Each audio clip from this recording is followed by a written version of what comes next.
Hello everyone, कैसे हैं आप लोग। होपफुली अच्छे होंगे और मैं आपको बता दूं मैं भी अच्छा हूं। तो बेटा लास्ट क्लास में हमने डिस्कस किए थे अलाउंसेस और साथ में ही मैंने आपको दिया था एक होमवर्क सेक्शन 10 सबसेक्शन 45 रीड करने के लिए। तो आज की क्लास में बेटा हम करेंगे पहले तो सेक्शन 10 सबसेक्शन 45 को और साथ ही में डिटेल में पढ़ेंगे क्या होते हैं परक्यूजेट्स। चलिए शुरू करते हैं।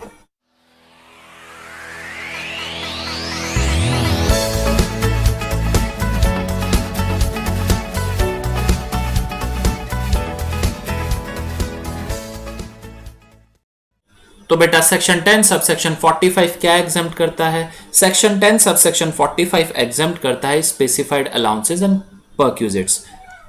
किसके केस में? उन चेयरमैन और मेंबर के केस में जो अभी सर्व कर रहे हैं यूपीएससी को, यूनियन पब्लिक सर्विस कमीशन को, या जो रिटायर्ड हो चुके हैं। ठीक है बेटा। तो सेंट्रल गवर्नमेंट ने जो है नोटिफिकेशन निकाली हुई इस पर्पस में कि कौन कौन से ऐसे अलाउंसेस या परक्यूजिट्स हैं जो सर्विंग चेयरमैन और मेंबर के लिए एप्लीकेबल होंगे और जो रिटायर्ड चेयरमैन और मेंबर के लिए एप्लीकेबल होंगे। ठीक है।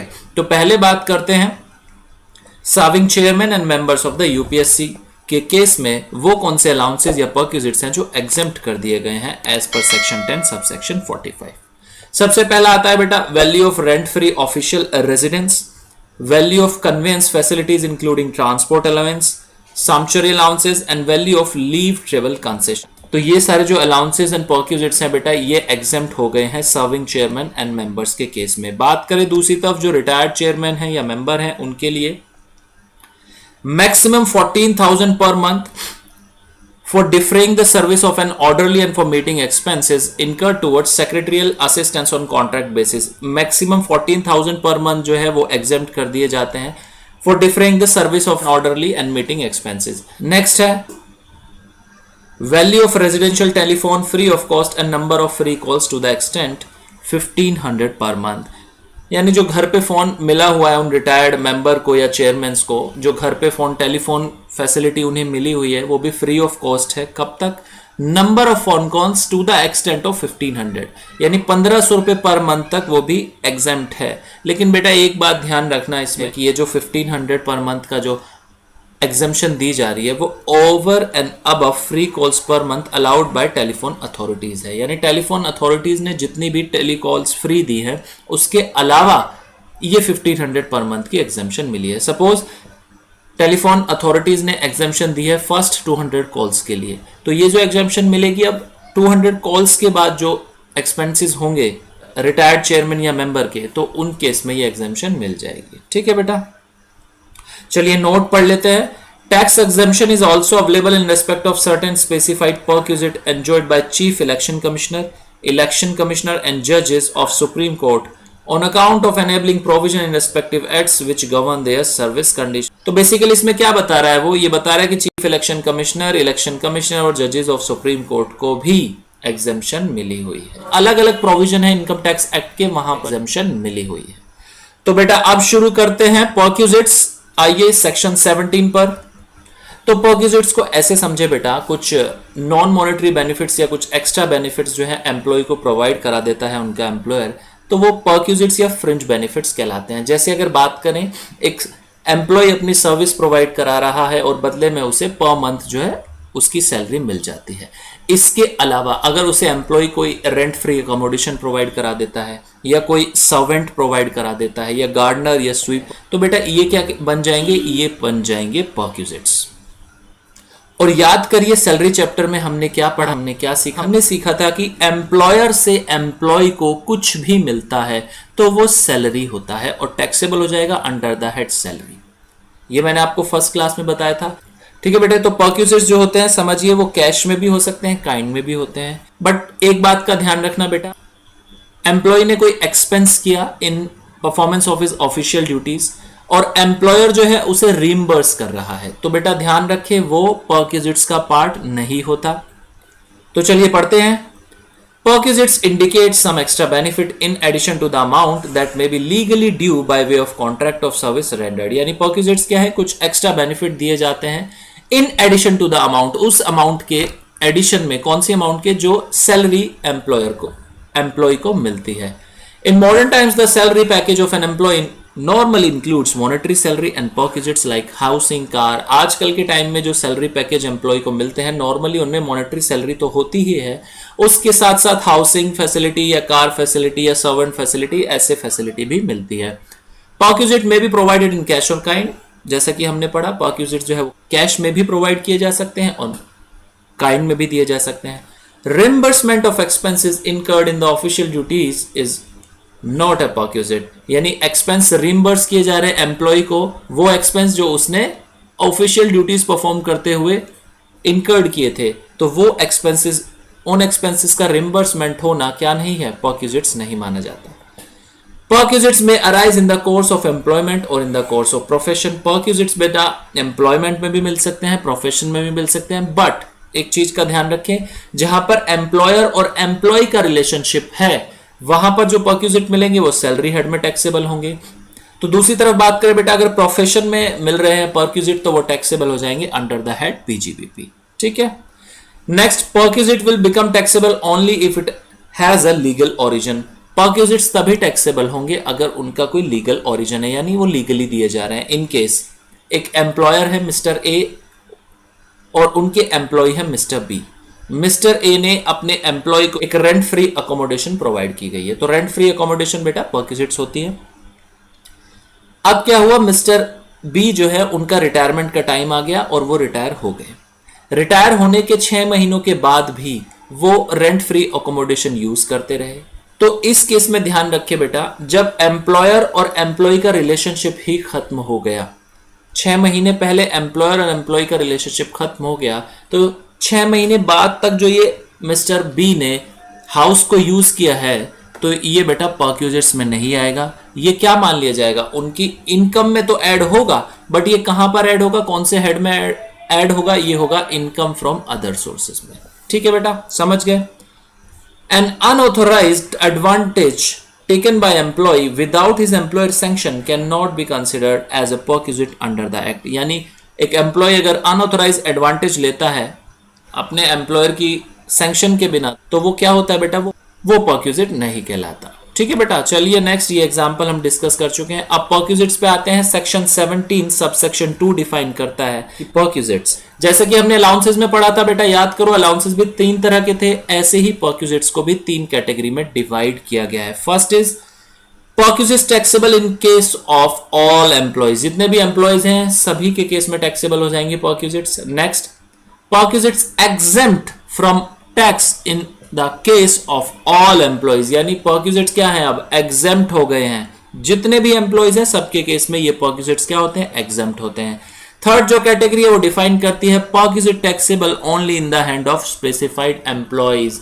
ये परक्विजिट्स कौन से हैं, ये केवल वो परक्विजिट्स हैं जो टैक्सेबल होते हैं सिर्फ और सिर्फ स्पेसिफाइड एम्प्लॉयज के हैंड में। स्पेसिफाइड एम्प्लॉय क्या होता है समझेंगे बेटा, जब हम इस परक्विजिट्स को करेंगे तो तब वहां पर हम स्पेसिफाइड एम्प्लॉय की डेफिनेशन को भी समझेंगे। तो परक्विजिट स्टार्ट करने से पहले बेटा मैं आप एक बेस बनाना चाहता हूं आपके लिए। जब भी बात होगी परक्विजिट्स की बेटा, तो टैक्सेबल पोर्शन कितना होगा, ये एक रूल याद रखना परक्विजिट्स का, टैक्सेबल पोर्शन।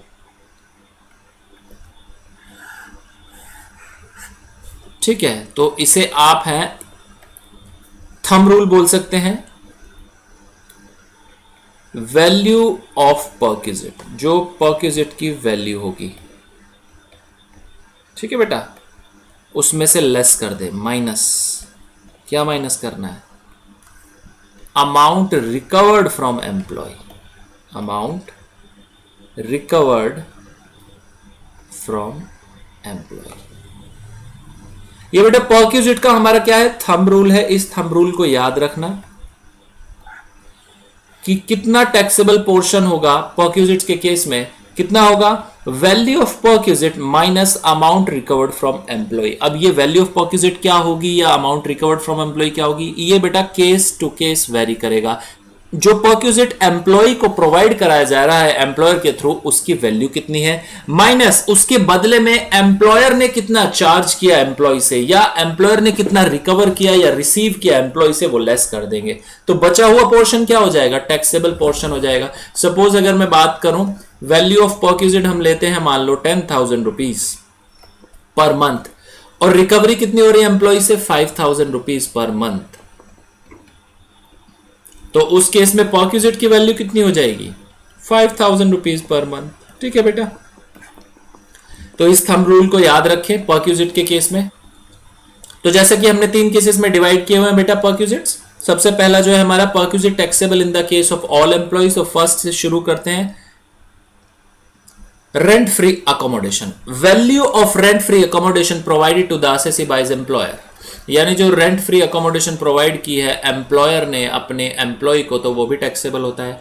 बट एक चीज का ध्यान रखना बेटा, इसकी एक एक्सेप्शन है, वो क्या है, rent free official residence provided to a जज ऑफ हाई कोर्ट और टू अ जज ऑफ सुप्रीम कोर्ट, ये टैक्सेबल नहीं होता बेटा।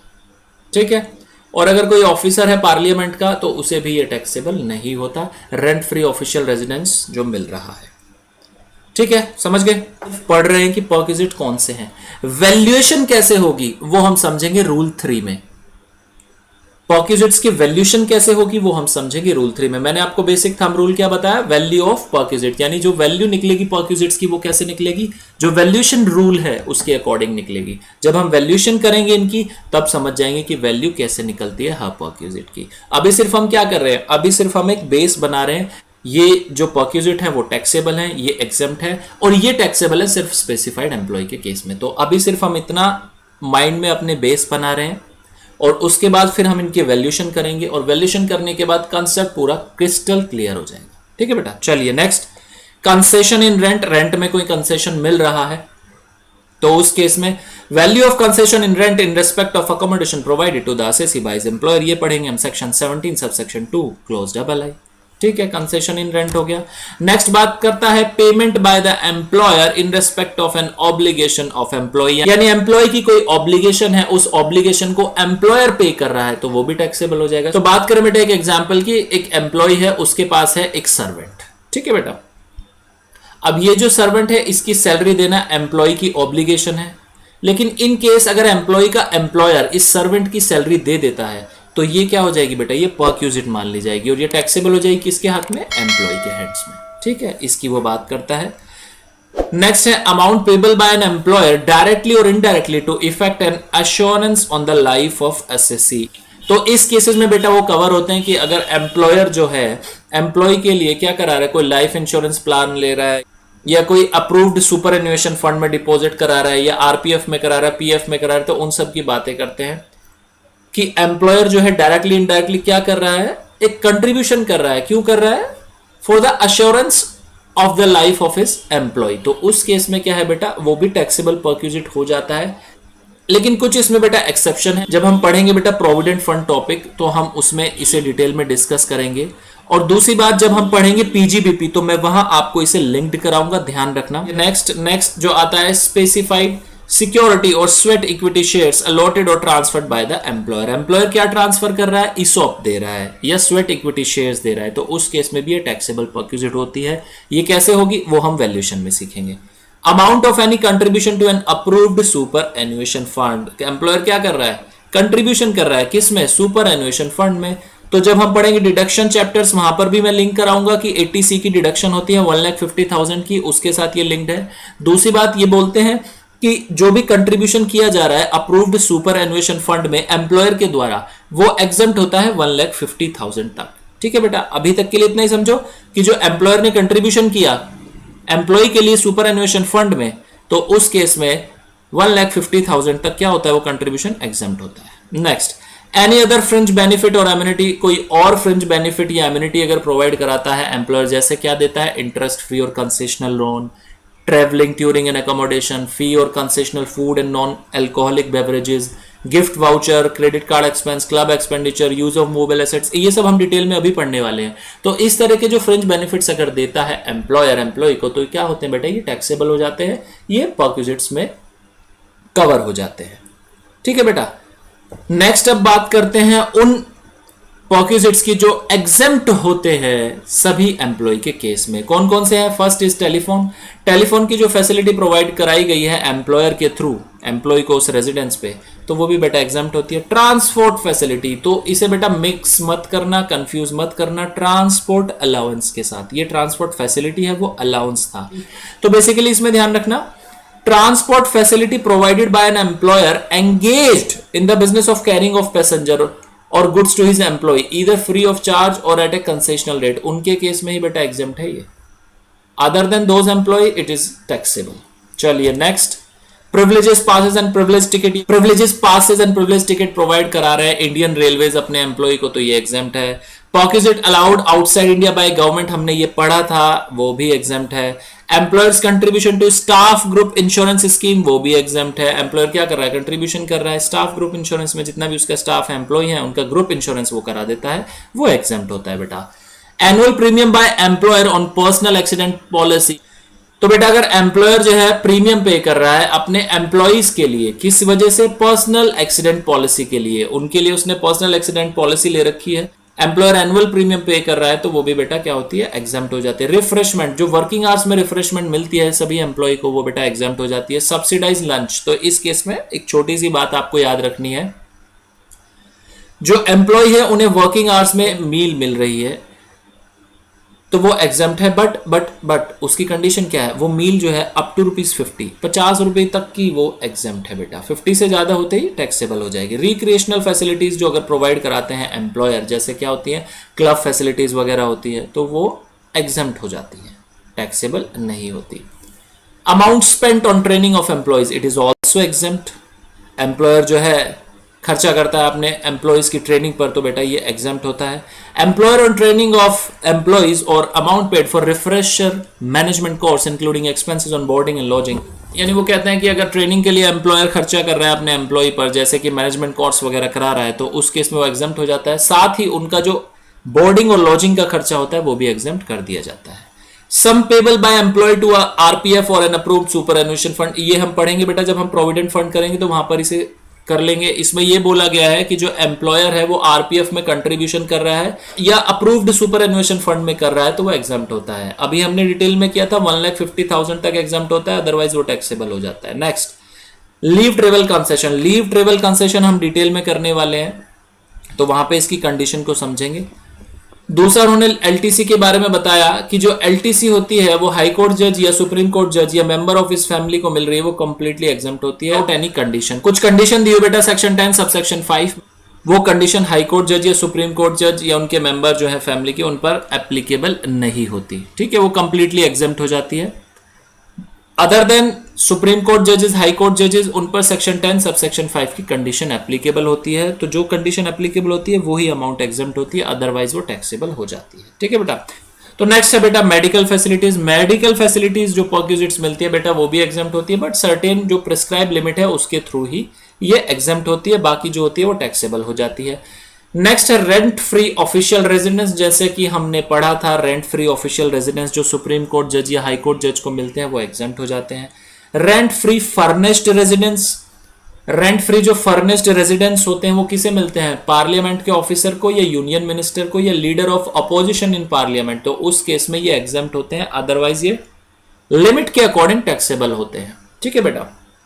अभी सिर्फ हम एक एग्जाम्पल कर रहे हैं बेटा, ध्यान दें. परक्विजिट जो अभी हम कर रहे हैं सिंपल कुछ एग्जाम्पल्स कर रहे हैं. ठीक है, कि ये परक्विजिट्स जो है वो टैक्सेबल होंगे, ये एग्जाम्प्ट होंगे. इनका वैल्यूएशन कैसे होगा वो हम रूल 3 में समझेंगे, बहुत इजी है. तो अभी आप कंफ्यूज ना हो कि सर कुछ हेडिंग थी कि एग्जाम्प्ट है बट हो रहे हैं टैक्सेबल. अभी आप कंफ्यूज ना हो, परक्विजिट्स को अभी हम धीरे धीरे जान रहे हैं कि ये परक्विजिट्स जो है हमारे टैक्सेबल है, ये एग्जाम्प्ट है. बट एग्जाम्प्ट और टैक्सेबल कैसे होंगे वो हम जब वैल्यूएशन करेंगे तो उस केस में बेटा आराम से समझेंगे, दिक्कत नहीं आने वाली. तो आप टेंशन ना लें, नेक्स्ट पे फोकस करें. कन्वेन फैसिलिटी मिल रही है अगर हाई कोर्ट जजेस को मिलती है, सुप्रीम कोर्ट जजेस को मिलती है, तो बेटा ये एग्जाम्प्ट हो जाती है, ये भी टैक्सेबल नहीं होता. ठीक है. तो बेटा ए और बी यानी परक्विजिट जो टैक्सेबल है in case of every employee और परक्विजिट जो टैक्स एग्जाम्प्ट है in case of every employee, वो हमने कवर कर लिए हैं. थर्ड जो है हमारा perquisite taxable only in case of specified employees. वहां जाने से पहले एक मेडिकल फैसिलिटीज का जो हमने पॉइंट पढ़ा था एक बार उसे हम समझ लेते हैं. उसके बाद बेटा हम वैल्यूएशन शुरू करने वाले हैं परक्विजिट्स का, और साथ ही साथ हम कवर करेंगे perquisites taxable only in case of specified employees. तो स्पेसिफाइड एम्प्लॉइज की मैं आपको एक डेफिनेशन समझाऊंगा कि स्पेसिफाइड एम्प्लॉइज की क्या होती है डेफिनेशन, और जब हम वैल्यूएशन करते रहेंगे उसके साथ साथ ही ये हमारा पॉइंट कवर हो जाएगा कि कौन से परक्यूजिट स्पेसिफाइड एम्प्लॉइज के हैंड में टैक्सेबल होते हैं सिंपल, और कौन से ऐसे हैं जो अदर एम्प्लॉइज के हैंड में टैक्सेबल होंगे। ठीक है बेटा, तो जब वैल्यूएशन करेंगे उसके बाद हो जाएगा, उसके साथ साथ हमारा वो कवर हो जाएगा सी पॉइंट। लेकिन अब जो समझना है हमें वो समझना है medical facilities. Medical facilities proviso to section 17 subsection 2। तो बेटा मेडिकल फैसिलिटीज जो है ये प्रोवाइड की गई बेटा, ये बेसिकली क्या है, प्रोविजो है सेक्शन 17 सबसेक्शन 2 की। क्या होता क्या है, उन्होंने बोला कि ये following medical facilities will not amount to perquisites, ये परक्यूजिट मानी नहीं जाएगी। कौन कौन सी मेडिकल फैसिलिटीज बेटा, value of medical treatment in any hospital maintain by the employer, जो एम्प्लॉयर का हॉस्पिटल है उसमें अगर कोई मेडिकल ट्रीटमेंट दिया जा रहा है एम्प्लॉय को या उसके फैमिली मेंबर को, तो बेटा वो क्या होता है, वो टैक्सेबल परक्यूजिट्स नहीं होती। Reimbursement of expenditure actually incurred on medical treatment. तो बेटा नेक्स्ट जो बात कर रहा है वो बता रहा है reimbursement of expenditure actually incurred on medical treatment. यानी फर्स्ट केस क्या था, एम्प्लॉयर का हॉस्पिटल था, उसमें जो एक्सपेंस हो रहे थे वो एग्जेम्प्ट कर दिए गए। दूसरा, अब एम्प्लॉयर का कोई हॉस्पिटल नहीं है बेटा, ठीक है, एम्प्लॉयर का हॉस्पिटल नहीं है, एम्प्लॉय क्या करा रहा है, जो हॉस्पिटल दूसरे है उसमें अपना ट्रीटमेंट करा रहा है। बट यहां पर उन्होंने दो कंडीशन लगाई। सिंपल उन्होंने बोला कि अगर एम्प्लॉय या उसके फैमिली मेंबर को क्या है, नॉर्मल कोई डिजीज है, तो उसका इलाज वो कहां करा सकता है, किसी भी हॉस्पिटल में करा सकता है जो मेंटेन किसने किया हो, गवर्नमेंट ने या लोकल अथॉरिटी ने, या कोई ऐसा हॉस्पिटल जो अप्रूव किया है गवर्नमेंट ने उस पर्पस के लिए जो मेडिकल ट्रीटमेंट हो रहा है एम्प्लॉय का। ठीक है, पहला केस ये। दूसरा, एम्प्लॉय को क्या है, प्रिस्क्राइब डिजीज है। प्रिस्क्राइब डिजीज क्या होती है बेटा, प्रिस्क्राइब डिजीज होती है जो खतरनाक बीमारी होती हैं, जैसे अगर हम बात करें कोई न्यूरोलॉजिकल डिजीज है, कोई पार्किंसन डिजीज है, या बेटा एड्स है या कैंसर है, तो ये क्या है बेटा, ये प्रिस्क्राइब डिजीज है। तो इस केस में लॉ क्या बोलता है, वो बताता है प्रिस्क्राइब डिजीज हो चुकी है अगर एम्प्लॉय को या उसके फैमिली मेंबर को, तो एम्प्लॉय अगर अप्रूव्ड हॉस्पिटल में उनका ट्रीटमेंट कराता है तो एग्जेम्प्ट है। अप्रूव्ड कहां से होने चाहिए, वो अप्रूव्ड कौन करेगा बेटा, सीआईटी। सीआईटी क्या होता है, chief commissioner of income tax. इसका एक भाई और होता है, उसका नाम होता है प्रिंसिपल चीफ कमिश्नर। ठीक है, तो पीसीआईटी या सीआईटी ने क्या किया हो, अप्रूव कर रखा हो वो हॉस्पिटल, उसमें जाके एम्प्लॉय अपना या अपने फैमिली मेंबर का ट्रीटमेंट कराता है। तो जो एक्सपेंस इनकर्ड हुए हैं मेडिकल ट्रीटमेंट पर, और एम्प्लॉयर क्या कर रहा है, उन मेडिकल एक्सपेंसेस को एम्प्लॉय को रीइंबर्स कर रहा है। तो ये जो रीइंबर्स हुए हैं एक्सपेंसेस एम्प्लॉय को, ये उसकी सैलरी का पार्ट नहीं माना जाएगा। ठीक है बेटा, समझ आ गया। साथ में उन्होंने एक कंडीशन दी है बेनिफिट को क्लेम करने के लिए, एम्प्लॉय को जब अपनी रिटर्न फाइल करेगा तो उसमें अटैच करनी होंगी दो चीजें। पहली चीज एक सर्टिफिकेट हॉस्पिटल से जो बताएगा कि ये डिसीज जो है फला डिजीज है, और दूसरी बात कि हॉस्पिटल को अमाउंट मिल चुकी है। ठीक है, यानी दो चीजें जो है वो अपने रिटर्न के साथ अटैच करेगा। नेक्स्ट बात करते हैं third point, premium paid to effect an insurance on the health of employee. देखिए एम्प्लॉयर क्या कर रहा है, एम्प्लॉयर क्या कर रहा है, प्रीमियम पे कर रहा है अपने एम्प्लॉयज के लिए, किस पर, हेल्थ इंश्योरेंस का। ठीक है, तो इनकेस अगर एम्प्लॉयर ने हेल्थ इंश्योरेंस का प्रीमियम पे किया है एम्प्लॉय के लिए, तो ये भी बेटा परक्यूजिट नहीं माना जाएगा, ये भी क्या कर दिया गया, एग्जेम्प्ट कर दिया गया है। इस प्रोविजन को है बेटा ध्यान देना, याद रखना, मैं इसे पीजीबीपी में आपके साथ फिर से एक बार डिस्कस करूंगा। ठीक है, याद रखना सेक्शन 36 सबसेक्शन 1 क्लोज आईबी, ये सेक्शन जो है इंपॉर्टेंट है, वहां मैं आपसे पूछूंगा इस बारे में, ध्यान रखना, इसे याद रखना। फोर्थ पॉइंट जो है वो बताता है reimbursement of premium paid to effect an insurance on the health of employ और for the family of employ. यानी अब क्या हो रहा है, एक एम्प्लॉय है, उसने क्या किया हुआ, उसने इंश्योरेंस लिया हुआ है अपने लिए और अपनी फैमिली के हेल्थ के लिए, मेडिक्लेम लिया हुआ है, उसका जो प्रीमियम है वो क्या करता है, पे करता है। लेकिन अगर उस प्रीमियम को एम्प्लॉयर रीइंबर्स कर रहा है तो बेटा वो भी परक्यूजिट में नहीं आएगा। ठीक है, चलिए नेक्स्ट है amount paid towards expenditure incurred outside India on medical treatment. पहली बात उन्होंने बोला कि ये जो फॉलोइंग एक्सपेंडिचर है वो इनकर्ड हो रहे हैं एम्प्लॉय के, वो एग्जेम्प्ट कर दिए जाएंगे। कौन कौन से, पहला मेडिकल ट्रीटमेंट एग्जेम्प्ट है, ट्रेवल एंड स्टे अब्रॉड वो एग्जेम्प्ट है, travel and stay abroad of one attendant वो भी एग्जेम्प्ट है। तीन चीजें एग्जेम्प्ट हो गई बेटा। पहला कर दिया उन्होंने, जो एम्प्लॉय है उस पर या उसके फैमिली मेंबर का कोई मेडिकल ट्रीटमेंट का एक्सपेंस है वो भी एग्जेम्प्ट है। दूसरी बात उन्होंने बोली ट्रेवल एंड स्टे अब्रॉड, यानी यहां से ट्रेवल करना अब्रॉड के लिए, एंड स्टे अब्रोड, वहां पर रहने का जो खर्चा है वो भी एग्जेम्प्ट कर रहे हैं। ठीक है, next travel and stay abroad of one attendant. तो ये जो खर्चा एग्जेम्प्ट हो रहा है ये कब होगा बेटा, ध्यान दो, जब ये सारे एक्सपेंसेस क्या होंगे, एम्प्लॉयर एम्प्लॉय को पे करेगा तब एग्जेम्प्ट होगा। इनकेस एम्प्लॉयर ने मांगा ही नहीं अपने एम्प्लॉय से या एम्प्लॉयर ने दिया ही नहीं अपने एम्प्लॉय को, तो क्या एग्जेम्प्ट करने की जरूरत है? बिल्कुल भी नहीं बेटा, वो परक्यूजिट मान ही नहीं जाएगा। परक्यूजिट्स कब मान रहे हैं, जब एम्प्लॉयर दे रहा है एम्प्लॉय को, ध्यान रखना। तो फर्स्ट केस, अब बारी बारी से ए बी सी को कवर करते हैं। फर्स्ट केस है मेडिकल ट्रीटमेंट। मेडिकल ट्रीटमेंट हो रहा है एम्प्लॉय का और उसके फैमिली मेंबर का outside India. Next travel and stay abroad. Travel किसका, employ and his family member. ठीक है, next travel and stay abroad of one attendant, यानी वो जो पेशेंट के साथ है उस अटेंडेंट का भी ट्रेवल एंड स्टे का खर्चा वो भी एग्जेम्प्ट हो गया। बट अब कंडीशन आ गई आरबीआई की। आरबीआई क्या लगाता है कंडीशन, देखिए समझिए। आरबीआई क्या बोलता है, जो परक्यूजिट एलिमेंट होगा किसके रेस्पेक्ट में, मेडिकल ट्रीटमेंट के रेस्पेक्ट में, फर्स्ट वाले पॉइंट में, will be exempt only to the extent permitted by the RBI. जो आरबीआई परमिट करेगा उतना ही एग्जेम्प्ट होगा, उससे ज्यादा अगर आप करते हैं तो एग्जेम्प्ट नहीं है, वो टैक्सेबल हो जाएगा। ठीक है बात, फर्स्ट पॉइंट समझ आ गए। नेक्स्ट की बात करते हैं। जो एक्सपेंसेस हो रहे हैं ट्रेवलिंग के, पेशेंट के या उसके अटेंडेंट के, दोनों कवर है, will be exempt if employees gross total income as computed before including the said expenditure does not exceed 2 lakh। क्या बोला इसने, इन्होंने ये बता रहे हैं कि जो खर्चा हो रहा है कौन सा, ट्रेवलिंग का, किसका, पेशेंट एंड दी अटेंडेंट, वो एग्जेम्प्ट हो जाएगा कब, अगर एम्प्लॉय की जो ग्रॉस टोटल इनकम है वो 2 लाख से ज्यादा एक्सीड ना करे। और ये जो ट्रैवलिंग एक्सपेंस, ये जो 2 लाख की अमाउंट कंप्यूट की गई है, इसमें ट्रैवलिंग एक्सपेंडिचर इंक्लूड नहीं है, यानी वो लेस नहीं किए गए। इस चीज का ध्यान रखना। यानी उसकी जो इनकम है, ग्रॉस टोटल इनकम कितनी होनी चाहिए, 2 लाख तक होनी चाहिए। यानी 2 लाख हो सकते हैं या उससे कम हो सकते हैं। 2 लाख से ज्यादा होते ही ये एक्सपेंस जो है ट्रेवलिंग वगैरह का, पेशेंट का और उसके अटेंडेंट का, वो बेटा एग्जेम्प्ट नहीं होगा, टैक्सेबल हो जाएगा, परक्यूजिट मान लिया जाएगा। ठीक है, समझ आ गया। तो एक बार इसे फिर से एक बार क्विकली रिवाइज करो। अमाउंट पे towards expenditure incurred outside India on medical treatment, यानी अमाउंट पे की जा रही है, किसे की जा रही है, एम्प्लॉय को की जा रही है। किसके थ्रू, एम्प्लॉयर ने। एम्प्लॉयर ने क्या किया, एम्प्लॉय को पेमेंट कर रहा है।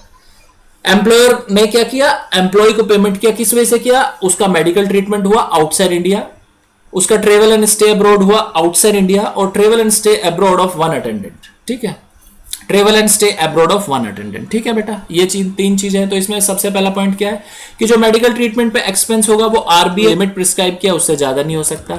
दूसरी बात, जो ट्रेवलिंग हो रही है पेशेंट की या उसके अटेंडेंट की, वो तभी एग्जेम्प्ट होगी जब एम्प्लॉय की ग्रॉस टोटल इनकम 2 लाख तक हो, 2 लाख से ज्यादा ना हो। अब बात करते हैं फैमिली की, कि फैमिली का मतलब क्या है। जितने भी हमने केसेस पढ़े हैं अभी, एक्सपेंडिचर इनकर्ड ऑन एम्प्लॉय और हिज फैमिली मेंबर, तो फैमिली मेंबर का मतलब क्या है, फैमिली को डिफाइन किया गया। बेटा फैमिली समझिए, फैमिली क्या है, family means spouse and children of the individual. यानी फैमिली का मतलब क्या है, spouse and children, spouse and children. और चिल्ड्रन का मतलब, चिल्ड्रन में भी डिपेंडेंट और इंडिपेंडेंट, मैरिड और अनमैरिड। यानी चिल्ड्रन जो है डिपेंडेंट भी हो सकते हैं, इंडिपेंडेंट भी हो सकते हैं, मैरिड भी हो सकते हैं, अनमैरिड भी हो सकते हैं।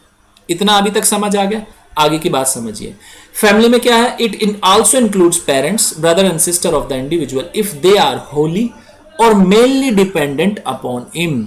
यानी फैमिली के डेफिनेशन में स्पाउस आ गए, चिल्ड्रन आ गए और इंडिविजुअल आ गया।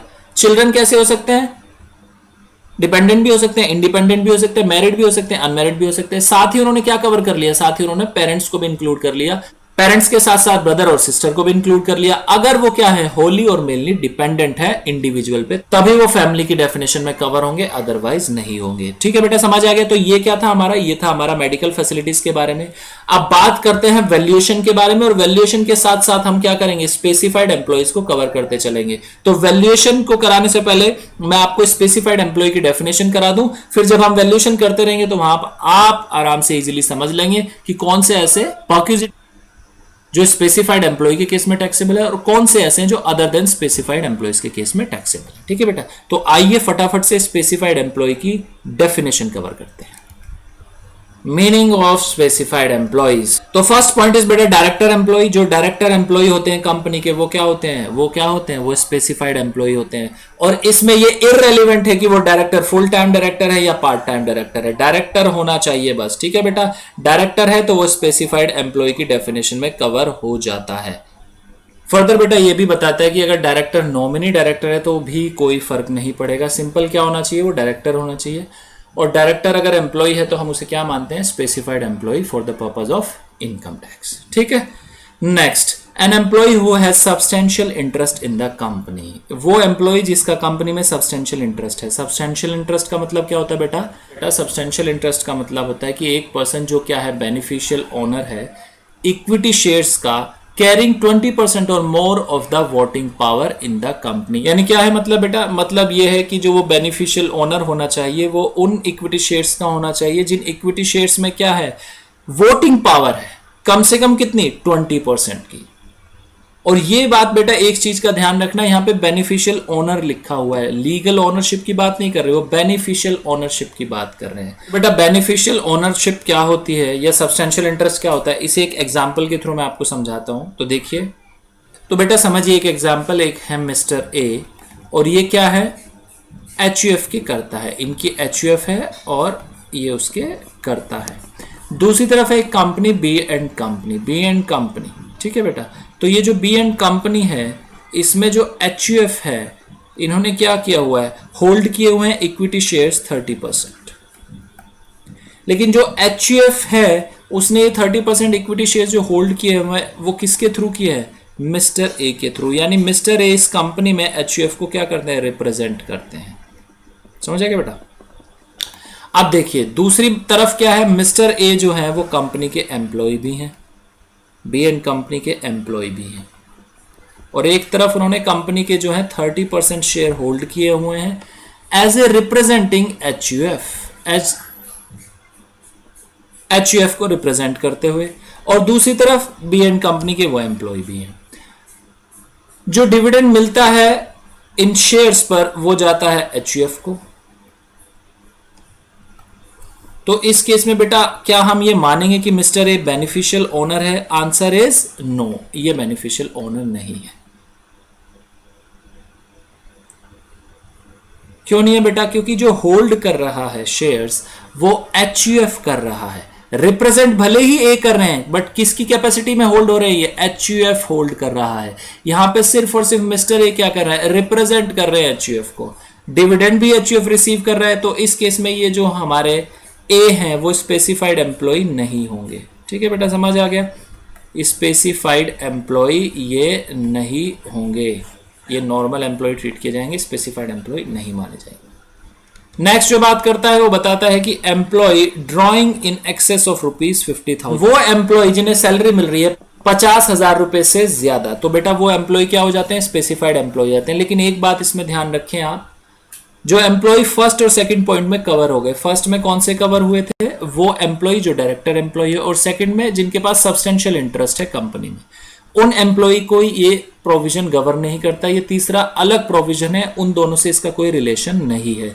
सिंपली ये बताता है कि वो एम्प्लॉय जिनकी सैलरी कितनी है 50,000 रुपीज से ज्यादा, वो कौन से होते हैं, स्पेसिफाइड एम्प्लॉय होते हैं। और ये जो 50,000 वाली अमाउंट है बेटा ये पर मंथ नहीं है, ये पर एनम है, पूरे साल की है।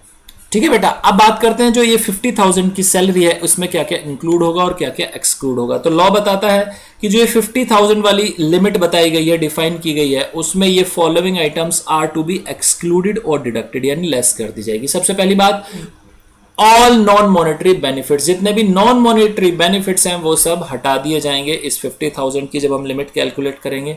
दूसरी बात, मॉनेटरी बेनिफिट्स हट जाएंगे, कौन से वाले, जो एग्जेम्प्ट है अंडर सेक्शन 10 में।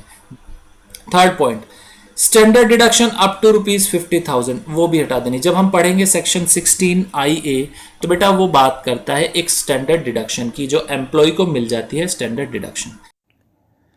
दूसरी हम बात करें तो बेटा सेक्शन 16 में एंटरटेनमेंट अलाउंस होती है, उसकी भी डिडक्शन जो है वो कह रहा है कि एक्सक्लूड करना है। साथ ही प्रोफेशनल टैक्स की जो डिडक्शन मिलती है सेक्शन 16 III में, उसे भी एक्सक्लूड कर देना है। डिडक्शन बेटा हम कवर करेंगे जब डिडक्शन वाला जो पार्ट है वहां पर पढ़ेंगे। तो समझिए क्या बताया उन्होंने, जब 50,000 की लिमिट जो है वो चेक की जाएगी स्पेसिफाइड एम्प्लॉय की, तो उसमें 3 चीजें इंक्लूड नहीं होगी। जितने भी नॉन मॉनेटरी बेनिफिट्स है वो एक्सक्लूड कर दिए जाएंगे। मॉनेटरी बेनिफिट्स एक्सक्लूड किए जाएंगे कौन से, सेक्शन 10 वाले। और तीसरा उन्होंने बताया कि जो स्टैंडर्ड डिडक्शन है 50,000 की और प्रोफेशनल टैक्स की जो डिडक्शन है वो भी उसमें से लेस कर दी जाएगी। ठीक है बेटा, समझ आ गया क्या होते हैं स्पेसिफाइड एम्प्लॉय। तो अब शुरू करते हैं हम अपना वैल्यूएशन। स्पेसिफाइड एम्प्लॉय भी हमें समझ आ गया है। अब वैल्यूएशन पे आते हैं कि वैल्यूएशन कैसे की जाती है परक्विजिट्स की। तो सबसे पहला जो हमारा पॉइंट है वो है वैल्यूएशन ऑफ रेजिडेंशियल अकोमोडेशन, सब रूल 1 ऑफ रूल 3, यानी रूल 3 का सब रूल 1 ये डिफाइन करता है। तो पहला केस करते हैं बेटा, बात करते हैं अकोमोडेशन कौन प्रोवाइड करा रहा है। अकोमोडेशन प्रोवाइड करा रहे सेंट्रल गवर्नमेंट या स्टेट गवर्नमेंट अपने एम्प्लॉइज को। तो उस केस में 2 तरह के अकोमोडेशन फर्दर डिफाइन किए गए हैं। First is unfurnished accommodation, second is furnished accommodation. तो बेटा समझिए फर्निश्ड और अनफर्निश्ड क्या होते हैं। फर्निश्ड अकोमोडेशन वो होते हैं जिसमें बेटा फर्नीचर, टीवी, फ्रिज ये सब इंक्लूड होता है। और अनफर्निश्ड क्या है, सिर्फ उसमें एक तरीके का आपको रूम प्रोवाइड किया गया, कोई भी फर्नीचर उसमें अवेलेबल नहीं है। ठीक है, वैल्यूएशन कैसे होगी, केस 1 जहां पर सेंट्रल गवर्नमेंट और स्टेट गवर्नमेंट के एम्प्लॉइज हैं और अकोमोडेशन सेंट्रल गवर्नमेंट और स्टेट गवर्नमेंट प्रोवाइड करा रही है, उस केस में परक्विजिट की वैल्यूएशन कैसे होगी समझिए।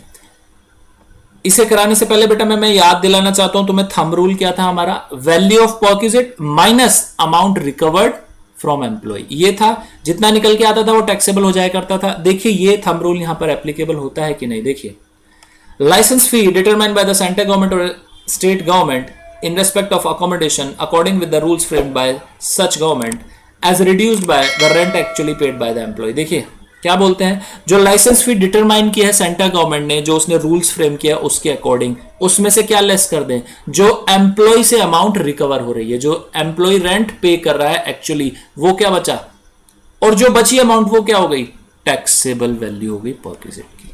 हो गया थंब रूल बेटा एप्लीकेबल। नेक्स्ट बात कर लेते हैं, ये किसकी बात थी, अनफर्निश्ड अकोमोडेशन की थी। ठीक है, अब अनफर्निश्ड अकोमोडेशन में ही हम बात करते हैं उस एम्प्लॉयर की जो अदर देन सेंट्रल गवर्नमेंट और स्टेट गवर्नमेंट है। ठीक है, where the accommodation is provided by any other employer, यानी अब एम्प्लॉयर जो है वो कौन है, सेंट्रल गवर्नमेंट और स्टेट गवर्नमेंट नहीं है, अदर एम्प्लॉयर है। ठीक है, उस केस में 2 केसेस बनते हैं बेटा। फर्स्ट इज अकोमोडेशन किसकी हो, एम्प्लॉयर की हो। एक केस तो ये बनेगा कि अकोमोडेशन किसकी हो, एम्प्लॉयर की, और दूसरा केस ये बनेगा कि अकोमोडेशन एम्प्लॉयर की नहीं है, किसी और की है, एम्प्लॉयर ने लीज पर ली हुई है। ठीक है, तो फर्स्ट केस। अभी हम अनफर्निश्ड अकोमोडेशन की बात कर रहे हैं, ध्यान रखना अनफर्निश्ड, उसमें कोई भी फर्नीचर इंक्लूड नहीं है, उस केस की बात कर रहे हैं अभी। ठीक है बेटा, तो case A where the accommodation is own by the employer, employer की अकोमोडेशन है, उस केस में कितना हो जाएगा taxable value of perquisite. First 15% of salary हम लेंगे इन सिटीज हैविंग पॉपुलेशन कितनी, 25 लाख से ज्यादा है, वहां पर कितना है 15% ऑफ सैलरी, जहां पे पॉपुलेशन 25 लाख से ज्यादा। 10% ऑफ सैलरी इन केस जहां पे पॉपुलेशन क्या है 10 लाख से ज्यादा बट 25 लाख तक, 10 लाख से ज्यादा 25 लाख तक, उस केस में ली जाएगी 10% ऑफ सैलरी। और थर्ड जो है बेटा वो बोलता है कि 7.5% हम सैलरी लेंगे इन एनी अदर केसेस, यानी जहां पर पॉपुलेशन कितनी है 10 लाख तक, minus the rent if any actually paid by the employee, employee जितना रेंट पे कर रहा है उसे लेस कर दीजिए, जो बचा वो टैक्सेबल पोर्शन होगा परक्विजिट का। ठीक है बेटा, समझ आ गया। चलिए दूसरी तरफ हम बात करते हैं कि अकोमोडेशन किसकी है, एम्प्लॉयर की नहीं है, उसने लीज पर ली हुई है या रेंट पर ली हुई है। तो उस केस में actual amount of lease rent paid और पेबल बाय द एम्प्लॉयर, ध्यान देना बेटा, जो एक्चुअल अमाउंट पे कर रहा है एम्प्लॉयर रेंट की या लीज की, और 15% of salary which ever is lower, जो दोनों में कम होगा, 15% ऑफ सैलरी एम्प्लॉय की या जो एक्चुअल अमाउंट लीज की या रेंट की पे कर रहा है एम्प्लॉयर, उन दोनों में जो कम हो वो हो जाएगी क्या, value of perquisite minus the rent if any actually paid by the employee, जो एम्प्लॉय एक्चुअली अगर कोई रेंट पे कर रहा है तो वो रिड्यूस कर दो, तो टैक्सेबल वैल्यू आ गई परक्विजिट की। ठीक है बेटा, समझ आ गया। अब बात करते हैं फर्निश्ड अकोमोडेशन के केस में क्या होता है।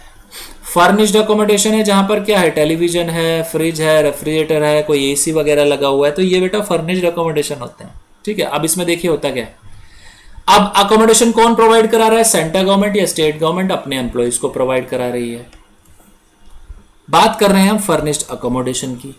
तो value of perquisite determine under column 3 should be, तो बेटा ये जो वैल्यू निकल के आई है लाइसेंस फी है, जो लाइसेंस फी डिटरमाइन करती है गवर्नमेंट अपने रूल्स के अकॉर्डिंग, वो मान लेते हैं हम, उसी की यहां पर बात की गई है। जो वैल्यू कैलकुलेट होके आई वो कॉलम 3 की इंक्रीज्ड बाय उसे इंक्रीज करेंगे किससे, अगर एम्प्लॉयर का फर्नीचर है, यानी फर्निश्ड की बात हो रही है, फर्नीचर की बात होगी, तो इसमें भी दो केस बन जाएंगे, फर्नीचर एम्प्लॉयर का है या फर्नीचर उसने बाहर से लिया हुआ है लीज पे या रेंट पे।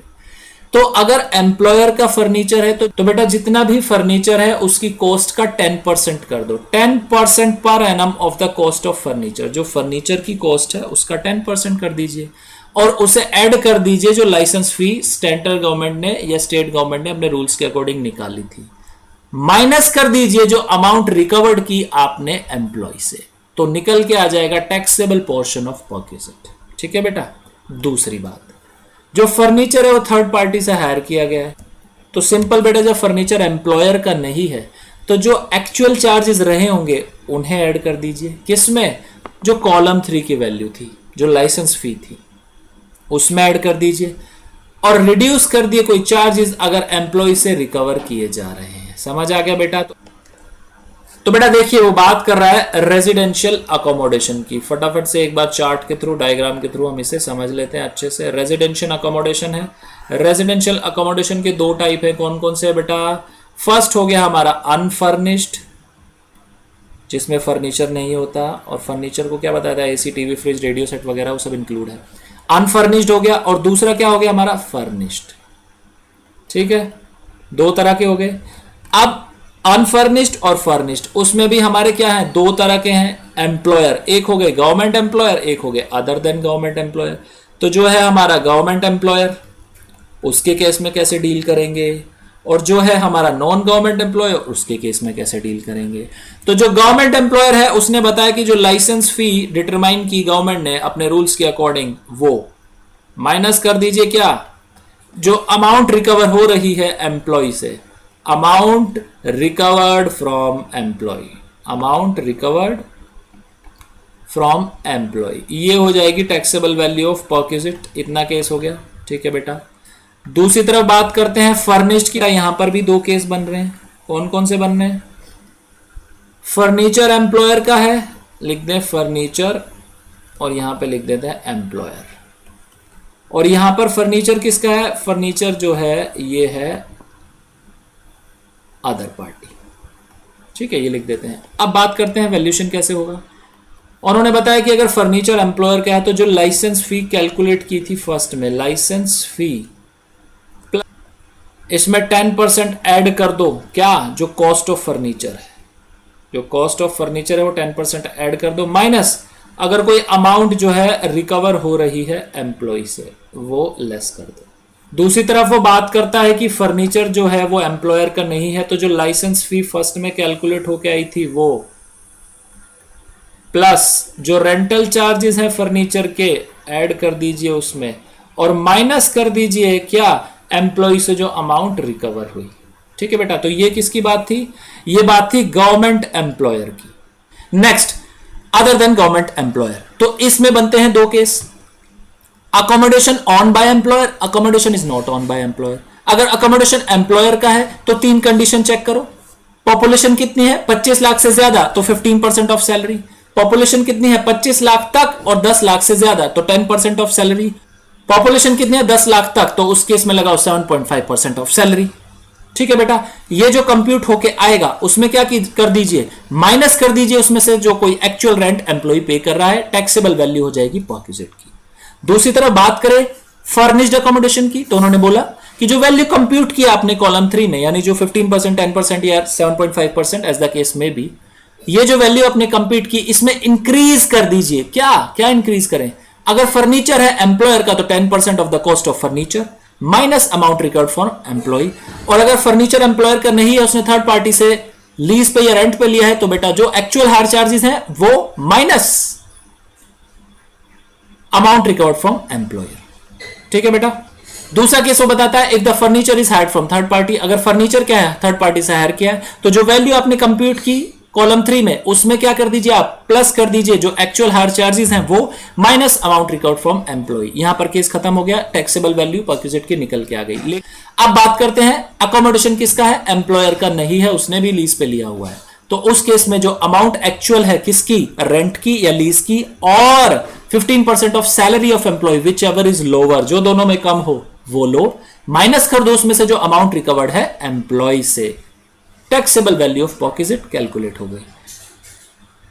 कमिंग टू फर्निश्ड अकोमोडेशन, वो क्या बोलती है? फर्निश्ड अकोमोडेशन जो वैल्यू आपने कंप्यूट की उसमें अगर फर्नीचर किसका है? एम्प्लॉयर का है, तो 10% कॉस्ट ऐड कर दीजिए फर्नीचर की minus amount record for employee. और इनकेस अगर फर्नीचर नहीं है एम्प्लॉयर का, तो जो आपने वैल्यू कंप्यूट की कॉलम 3 में उसमें क्या कर दीजिए? ऐड कर दीजिए एक्चुअल हायर चार्जेस और माइनस कर दीजिए अमाउंट रिकवर्ड फ्रॉम एम्प्लॉय। तो ये क्या हो जाएगा? ये हो जाएगा टैक्सेबल वैल्यू ऑफ परक्विजिट। समझ आ गया इतने बेटा? ठीक है। अब बात करते हैं अकोमोडेशन जो प्रोवाइड कराया जा रहा है वो होटल का प्रोवाइड कराया जा रहा है, यानी अकोमोडेशन अब क्या है? होटल प्रोवाइड करा है। कौन? एम्प्लॉयर।